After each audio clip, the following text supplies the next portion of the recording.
오늘부터 이제 성경 읽기와 큐티에 관해서 여러분들과 말씀을 나누도록 하겠습니다. 예수 믿게 되면 늘 우리에게 던지는 하두는 어떻게 믿음대로 살아가야 되느냐라는 거죠.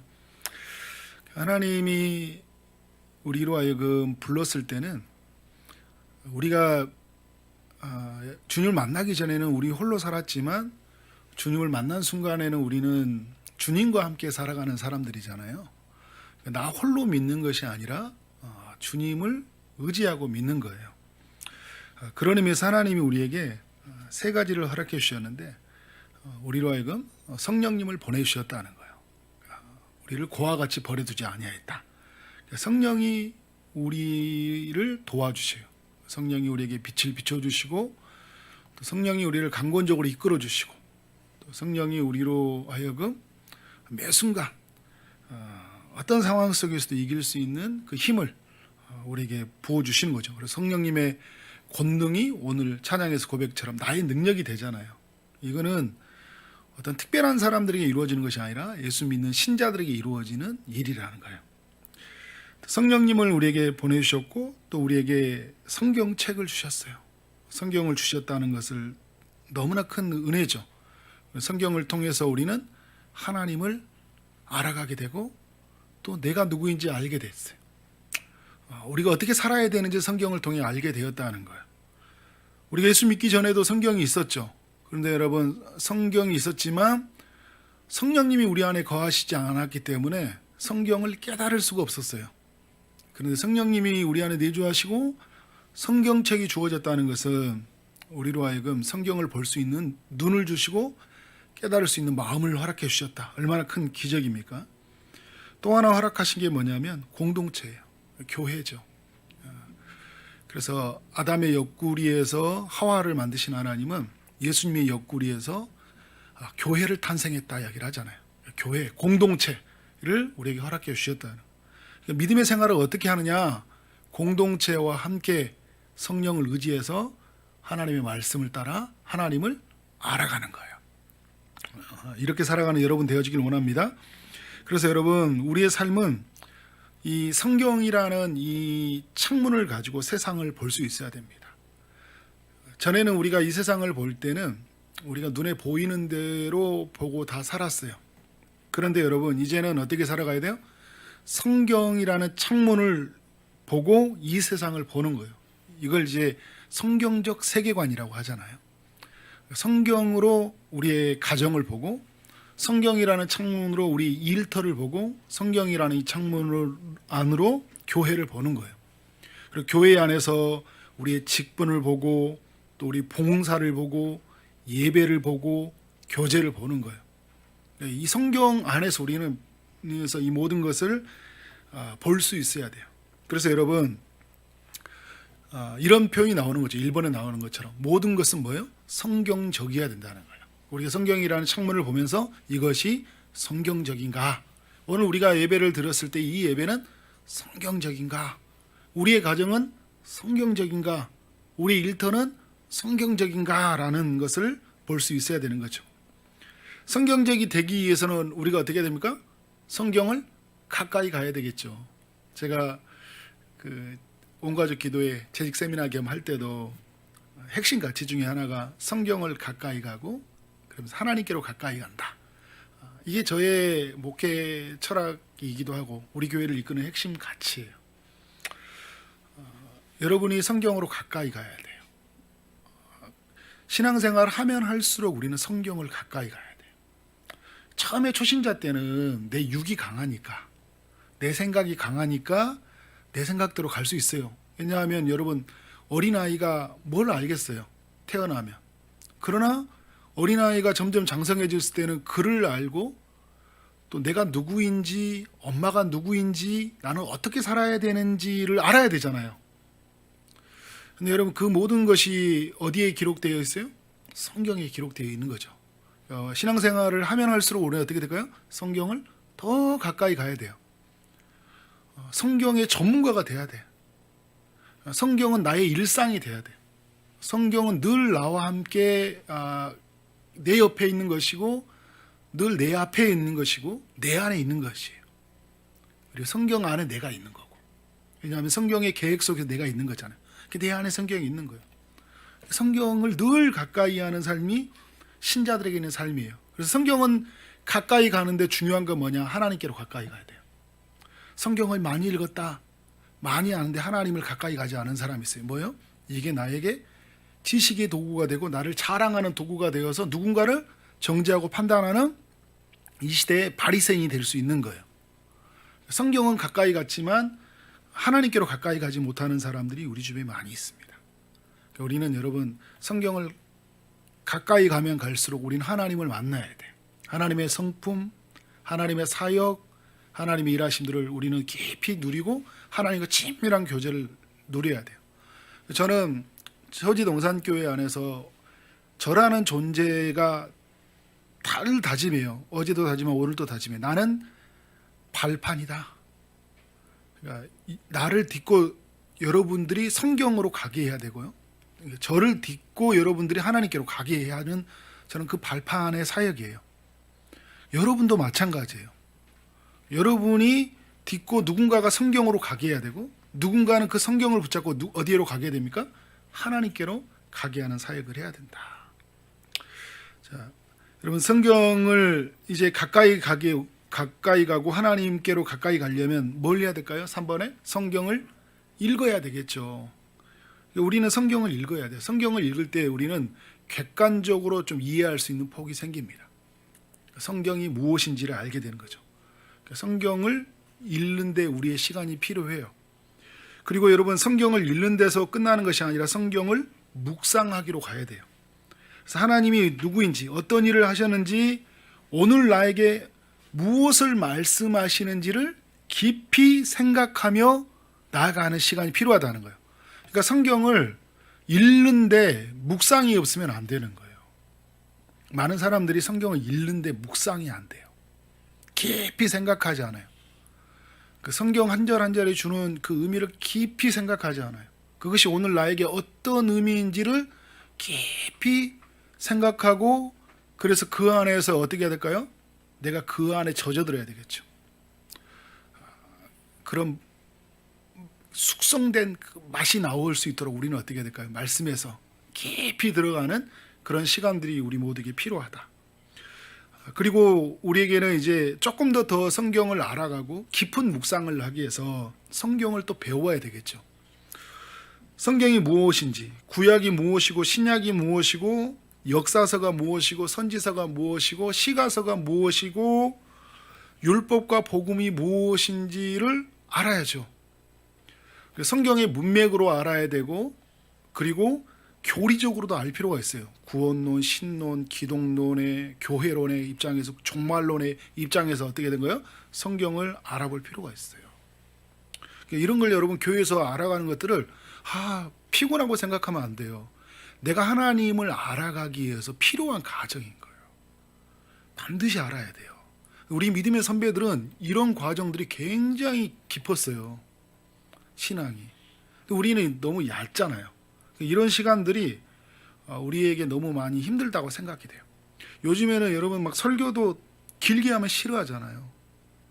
하나님의 말씀을 막 알아가는 것들에 대해서 조금 그냥 아주 한순간만 알았으면 동기부여만 됐다고 생각하면 되는 거예요.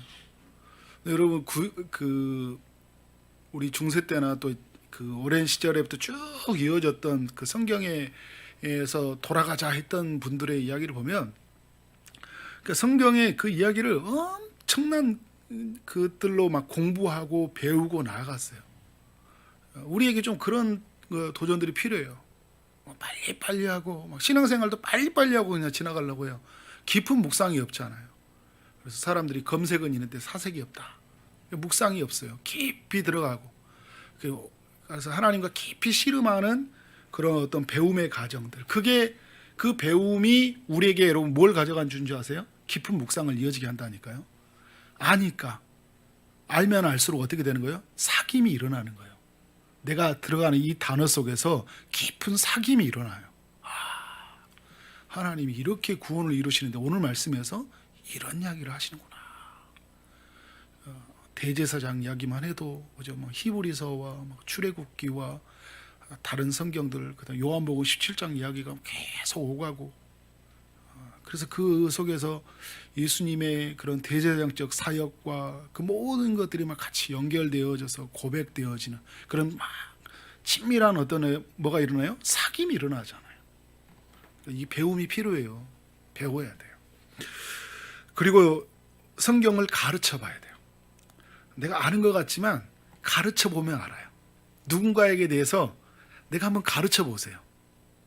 가르쳐 보면 내가 알고 있는지 모르고 있는지 정확하게 드러나요. 옆에 있는 우리 주일학교 학생한테 가르쳐 보고 누구에게 가르쳐 보세요. 말씀을 가르쳐 보세요. 오늘 들었던 이야기를 여러분 말씀을 주일날 들었던 이야기를 그대로 한번 옮겨 보세요. 여러분이 내가 어느 정도 알고 있는지 잘 몰라요. 나는 아는 것처럼 주일날 설교 들을 때는 지나가지만 내가 직접 말하려고 하면요, 거기 안에서 10분의 1도 소화하지 못할 때가 굉장히 많이 있어요. 그런 면에서 우리는 겸손하게 하나님의 말씀을 대해야 되는데 가르쳐 볼 필요가 있어요. 우리 자녀들에게 가르쳐야 되고 다음 세대에게 가르쳐야 되고 믿지 않은 사람들에게 말씀을 가르쳐야 돼요. 그러니까 마태복음 28장에서 예수님이 말할 때 이러잖아요. 가르쳐 지키게 하라고 하잖아요. 세상 뭐 끝날까지 가르쳐 지키게 하라 하잖아요. 이게 사도들, 목사들에게 준 명령이 아니라 예수 믿는 성도들에게 주는 명령이에요. 가르쳐 지키게 하라. 우리에게 그런 도전이 필요하다는 거죠. 저는 우리 성도들이 그런 생각이 들었어요. 좀 성경의 전문가가 되어서 우리 중에 어떤 분들은 마태복음 하면 마태복음에 대해서 전문가가 되어지고 마태복음 학교 같은 것들 만들고, 어떤 사람은 교리적으로 구원론에 대해서 잘 가르쳐서 그 사람이 서로 같이 가르치는 그런 역할들을 했으면 좋겠어요. 창세기 전문가 우리 성도 중에. 그래서 전영찬 집사님 물어보면 뭐 출애굽기에 대해서는 아주 너무 잘 알고 계신다. 그래서 출애굽기 계속 또 살펴보고 읽어보고 거기 가서 다른 책들도 읽어보고, 우리 성도들 안에 서로가 막 이렇게 말씀으로 서로 주고받는 그런 관계가 되었으면 좋겠습니다. 여러분, 성경 읽기에서 어디로 이어져야 된다고요? 성경의 묵상으로 이어진다고 했죠. 그래서 4번에 보면 성경 묵상이 너무나 중요한데, 나를 향하시는 하나님의 뜻을 알게 되죠. 성경을 묵상하게 되면 종일 묵상을 함으로써 말씀이 내 안에서 살아 움직이는 것을 경험하게 돼요. 말씀이 내 안에서. 오늘 또 이렇게 새벽에도 나눴을 때 어떻게 해요? 하나님의 말씀은 살아있다고 하잖아요. 하나님의 말씀은 영원해요. 근데 그 말씀이 내 안에서 살아서 움직이는 것들을, 그 묵상의 힘이 그거거든요. 그래서 뭘 일으키냐면 내 안에 삶의 변화를 일으켜요. 왜 안 변화되냐? 말씀에 대한 깊은 묵상과 성찰, 씨름이 없는 거예요. 말씀이 내 안에서 머물러 있으면 살아있고 운동력이 있어 좌우로 날성 검과 같이 예리하여 홍과 관절과 골수를 찔러 쪼개기까지 한다는 거잖아요. 말씀이. 그래서 우리의 영혼에서 무엇이 우리를 붙잡고 있는지를 드러내셔요. 그리고 뭘 사역합니까? 우리를 예수님에게 연결해서 치유하시는 사역을 하거든요. 이건 여러분 깊은 묵상에서 나오는 거예요. 깊은 묵상이 필요해요. 말씀을 이해하고 깨달을 때까지 묵상하십시오. 그러니까 오늘 성경 한 장 읽었네. 우리 매일 한 장 읽잖아요. 한 장 읽었네라고 하니까 잘 변화가 안 일어나는 거예요. 읽고 중요한 거 뭐겠어요? 오늘 무슨 내용인지 이해해야 되겠죠. 지금 스가랴 읽고 있는데요. 스가랴 말씀이 읽으면 무슨 내용인지 잘 몰라요.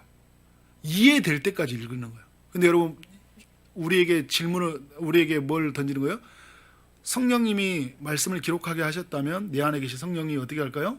이해하도록 일하신다니까요. 성경이 번역상에서 좀 어려운 부분이 있어요. 한문이 섞여 있기 때문에. 그런데 여러분, 성경을 우리에게 주셨다는 건 뭐냐면 하나님이 인간에게 맞추어 주신 거예요. 인간의 언어로 기록하게 하셨잖아요. 그 말은 무슨 말이냐면 충분히 우리로 하여금 이해하도록 하나님이 열어놓으셨다는 거예요. 그러니까 여러분이 그런 하나님의 일하심들을 기대하면서 성령님을 의지하세요. 그리고 말씀이 깨달아질 때까지 묵상하십시오. 그리고 실천해 보고자 하는 동기가 생길 때까지 묵상하세요. 이 말씀이 나를 어떻게 하면 이 말씀대로 살아갈까는 그런 동기가 생겨날 때까지 묵상해봐요. 그러니까 어떨 때는 여러분 한 장을 10번씩 읽을 때도 있겠죠. 이게 3년 지나면 우리가 성경을 몇 독 하게 되는 걸까요? 10번씩 하루에 10장씩 읽었다. 한 장을 10번 읽으면 3년 지나면 몇 독 한 걸까요? 10독이 하는 거예요. 3년에 10독. 성경 몇 년이 되나는데 우리 1독이 안 된다. 그렇죠. 아직도 1독이 안 된다는 것은 우리에게 뭐가 있다는 거예요? 하나님과의 깊은 사귐이 잘 안 일어나고 있다는 거예요. 뭐가 우리의 마음을 붙잡고 있는지 모르겠어요. 유튜브에 한 2시간씩 3시간씩 우리의 시간을 쓰지만 하나님 말씀에 5분도 시간을 쓸 수 없다면 우리는 다른 것에 마음이 많이 빼앗겨 있다. 성경에 많은 시간이 아니더라도 이 시간이지만 그렇지만 꼭 필요한 시간을 묵상의 시간이 필요하다라는 거예요. 그래서 묵상의 사람 다윗을 보면 다윗이 오늘 또 보면 아침에 주께서 나의 소리를 들으신다. 오늘 읽었던 말씀에 보면 그죠. 그래서 아침에 내가 주께 기도하고 바라나이다. 지금 이 다윗은 아침에 하나님과 만남이 이루어지고 있다는 거예요. 그리고 아침에 나로 하여금 주의 인자한 말씀을 듣게 하소서, 말씀을 듣게 해달라는 거예요. 하나님 말씀을 이제 119편에서 다윗이 보면 어떤 고백을 하냐면요, 주의 법도들을 작은 소리로 읊조리며 주의 일들에 주의하며라고 고백을 하거든요. 작은 소리로 읊조린다. 작은 소리로 묵상했다는 거예요. 하나님 말씀을. 그리고 119편 97절에는 내가 주의 법을 사랑한다. 어찌 그리 주의 법이 사랑스러운지 이렇게 고백을 하면서 내가 그것을 종일토록 작은 소리로 읊조린다 얘기해요. 작은 소리로 주의 일들에 귀를 기울이던 다윗이 종일토록 묵상한다는 거예요. 그런데 이 종일토록 이 묵상한 다윗의 삶 속에서 어떤 것들이에요? 그러면서 주님을 알게 해달라고 하고 내 영혼을 주께 드립니다 라고 133편의 8절에 보면 어떤 고백이 나옵니까? 삶의 구체적인 실천과 움직임이 나오는 거잖아요. 어떻게 한다는 거예요?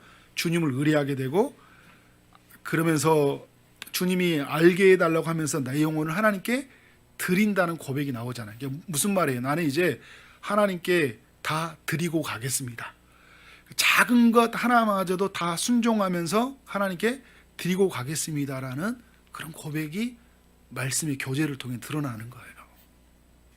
우리가 설교를 통해서 하나님 말씀을 듣는 거는 정제된 말로 설교자를 통해서 듣는 거잖아요. 설교는 굉장히 중요한 겁니다. 그래서 설교는 하나님의 은혜의 방편 중에 하나의 그 수단 중에 하나예요. 그런데 여러분, 설교는 설교자가 성경을 통해서 이야기를 전해주는 과정 속에서 오류가 있어요. 자의적 해석이 있습니다. 그리고 성경을 나누는 것보다 성경으로 설교를 했는데 성경의 내용이 기억이 안 나. 그래서 여러분 설교를 엄청 많이 들었는데 내가 성경을 잘 모를 때가 너무 많아요. 수십 년 교회 설교를 들었는데 성경을 내가 모르고 있다. 그거는 뭐예요? 내가 설교자는 성경을 보고 연구를 해서 성도들하고 나누는데 성도들은 설교자가 말하는 성경을 잘 모르고 있다는 거예요. 굉장히 오류죠. 그래서 제가 처음에 이번에 말했던 건 저는 어떻게 하든 여러분이 성경으로 가게 하려고 하는 거예요. 그래서 저는 사라져야 돼요. 성경만이 남아야 돼요. 저는 사라져야 돼요. 하나님만 남아야 되거든요. 근데 여러분, 그래서 그런 면에서 여러분이 이 설교를 통해서만 내가 내 영혼이 하나님 말씀을 들었다 한 게 아니라 여러분이 직접 성경을 읽고 밑줄도 긋고 동그라미도 치고 그리고 형광펜도 색깔도 칠하고 묵상한 것들 옆에 적으면서 뭘 하는 걸까요?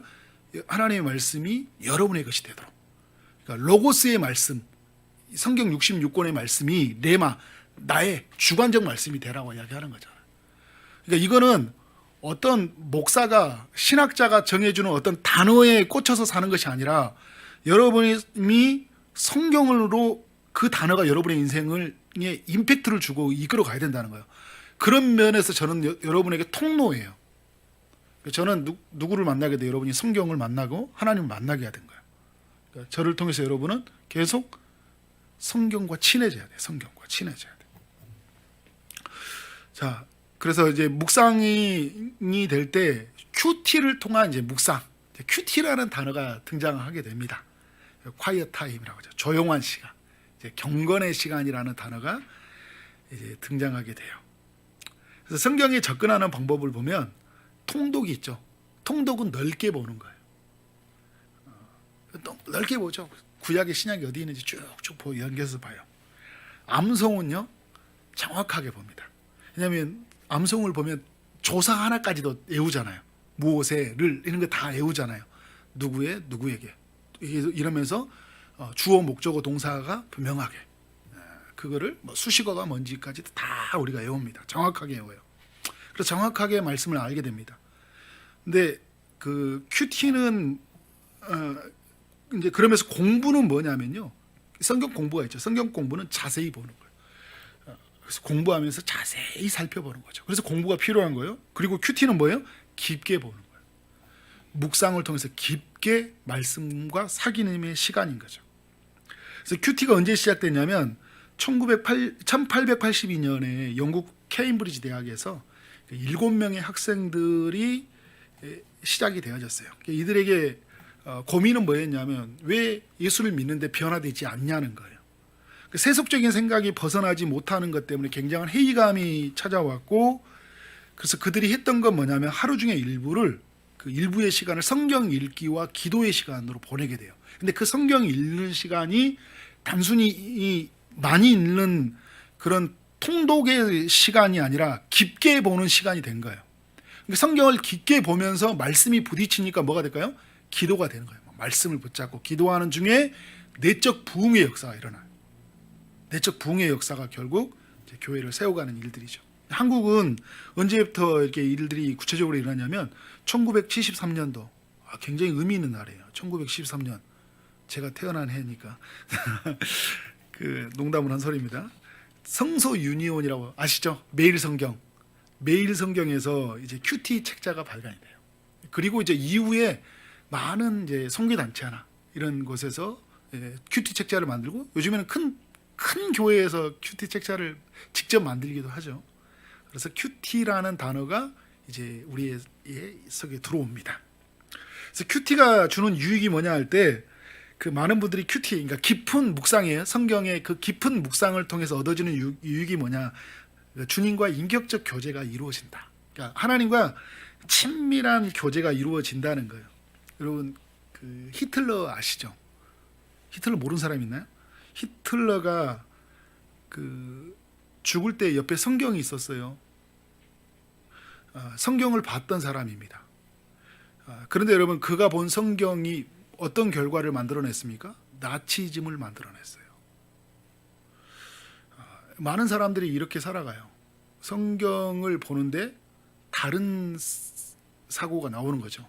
그래서 여러분 율법주의가 나오게 되고 또 성경이 되게 되니까 나를 또 증명하는 여러 가지 수사연이 됩니다. 근데 성경을 우리가 온전히 알아야 되겠죠. 그리고 온전히 아는 성경과 깊은 사귐이 있어야 돼요. 그리고 깊은 사귐과 교제 속에서 뭐가 나올까요? 하나님의 사랑이 나오는 거예요. 교제가 없으면요, 바른 알미 없고 바른 교제가 없으면 뭐가 나오는지 아세요? 우리 안에서 히틀러가 나와요. 그러니까 왜곡된 신자의 모습이 나오는 거예요. 교회를 다니는데 하나님이 원하는 신자의 모습이 아니라 그 이상한 신자의 모습이 우리 안에 드러나게 되죠. 그러니까 성경으로 가서 하나님과 깊은 사귐과 교제는 너무나 중요하다는 거예요. 그런 면에서 우리 성도들이 우리 큐티를 통해 깊은 교제를 누리길 원합니다.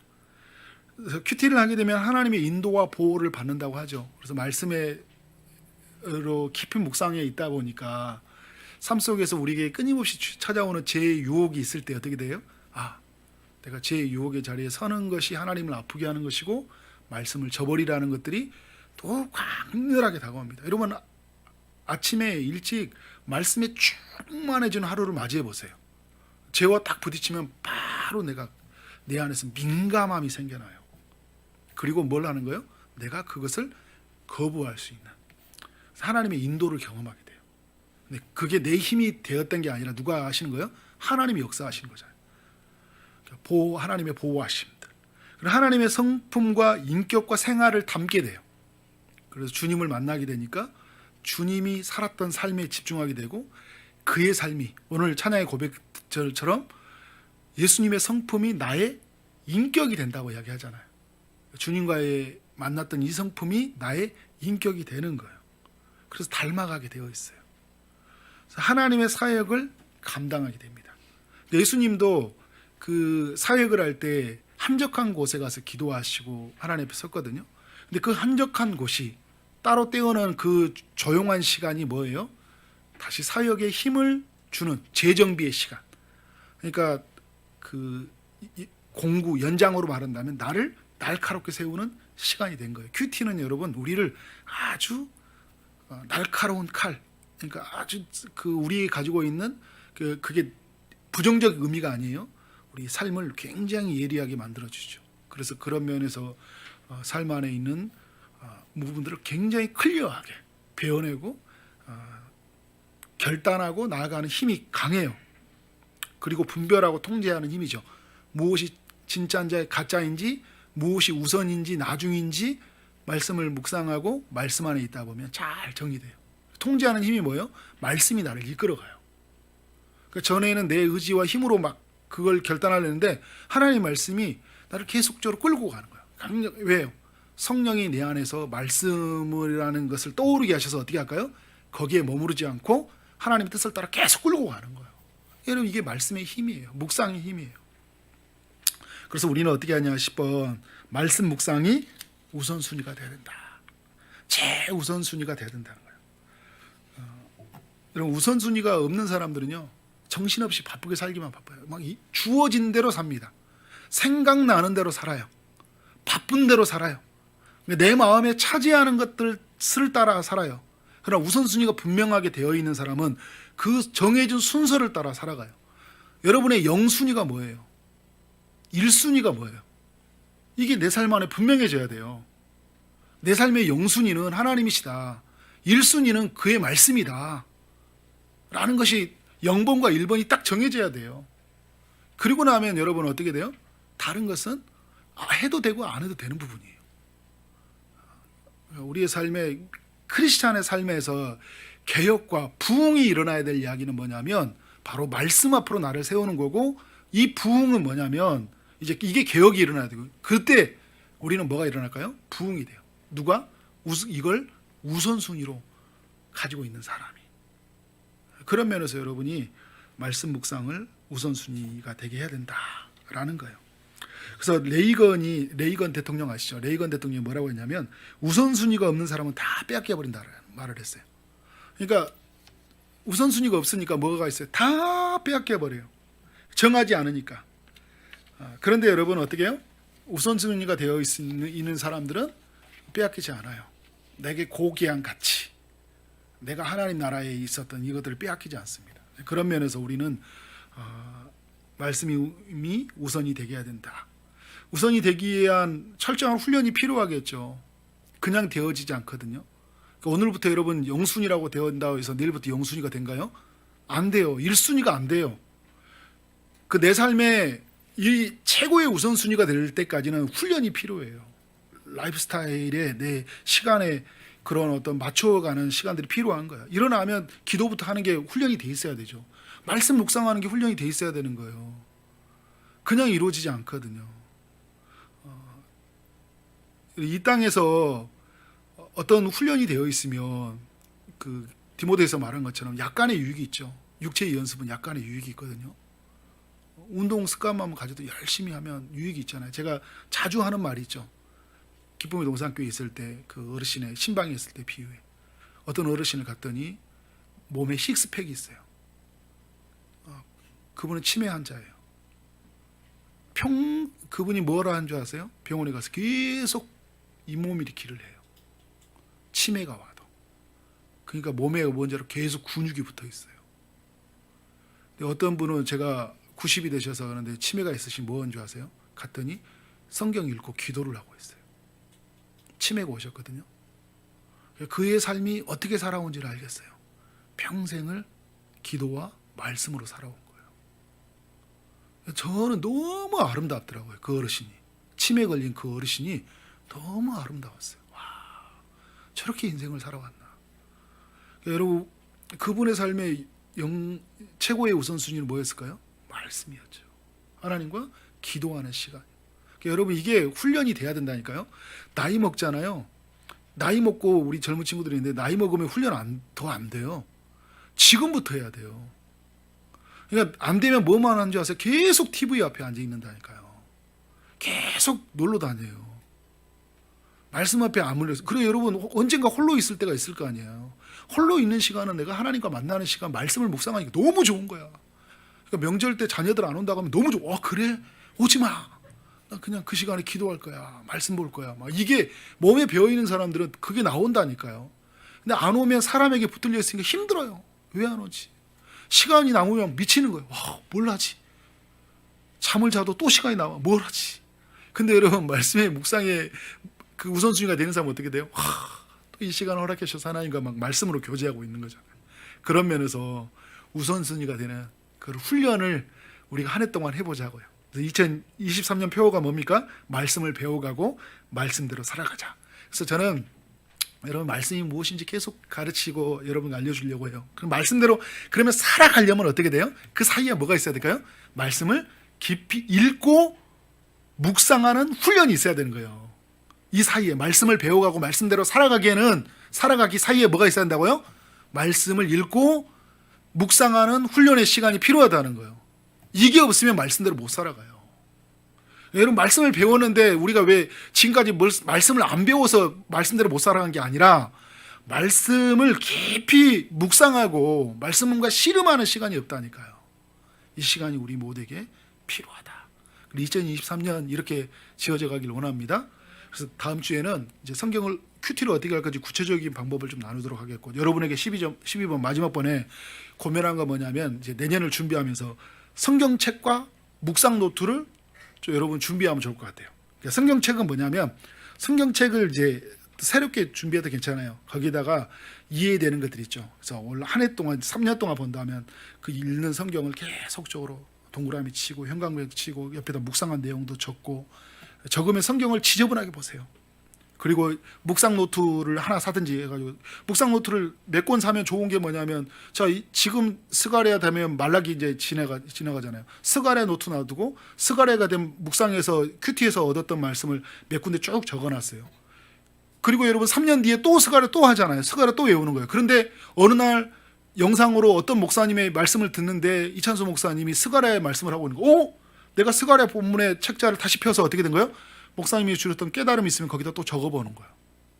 그리고 내가 묵상했던 내용을 적어보고, 그래서 최만서 목사님이 설교에서 주셨던 이야기를 적어보고, 누가 했던 이야기를 적어보고, 여러분만의 묵상 노트를 만들어 보는 거예요.